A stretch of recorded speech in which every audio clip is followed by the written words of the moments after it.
সকালে ঘুম থেকে উঠে খালি পেটে যা যা খাবেন, আজকে আপনাদেরকে 7টি খাবারের কথা বলবো। এই 7টি খাবার যদি আপনারা প্রতিদিন খেতে পারেন তাহলে আপনাদের শরীরের নানা ধরনের প্রবলেম থেকে আপনারা কাটিয়ে উঠতে পারবেন।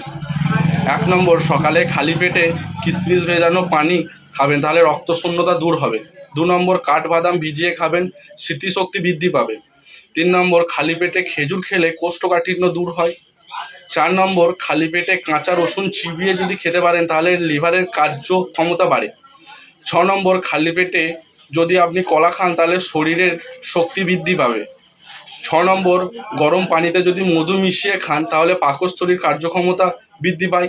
7 নম্বর, খালি পেটে যদি আপনি পেঁপে খেতে পারেন তাহলে আপনার শরীরের দ্রুত ওজন কমবে। এই 7টি খাবার যদি আপনি প্রতিদিন নিয়মিত খেতে পারেন তাহলে আপনার শরীর সুস্থ ও ভালো রাখতে কেউই আটকাতে পারবে না। তো সবাই সুস্থ থাকবেন, ভালো থাকবেন, আর এই ভিডিওটি বেশি বেশি শেয়ার করে দেবেন।